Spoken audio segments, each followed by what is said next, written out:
The Lies We Inherit, A Journey of Truth and Deception.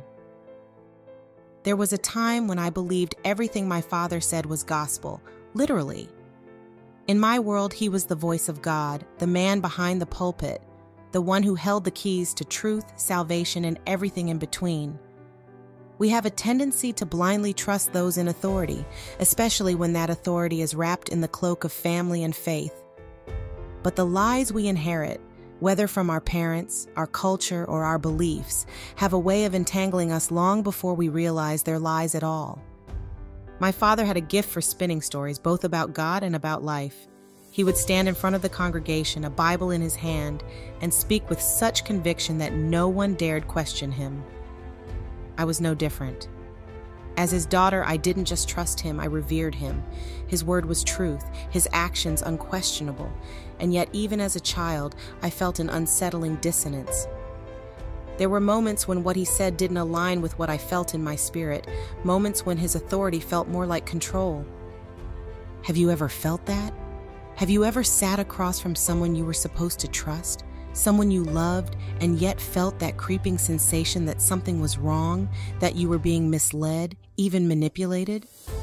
That was my reality for years, but I didn't have the words for it back then. I couldn't name the unease, the questions I was too afraid to ask. Looking back now, I see it clearly.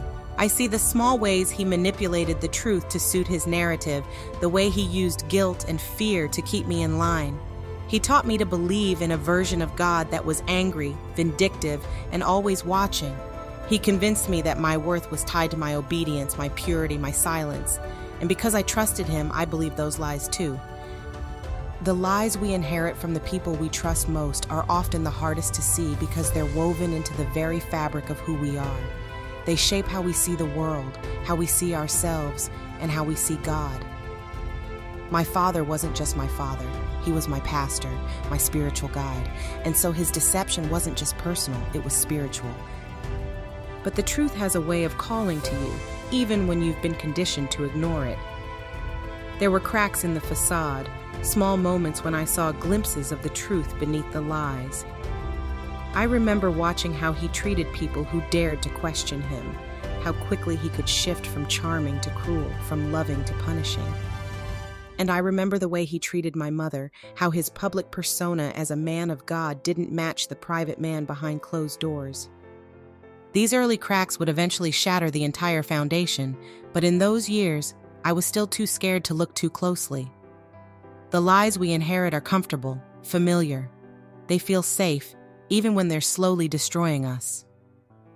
But no lie can last forever, and as I would soon learn, even the deepest deception eventually comes to light.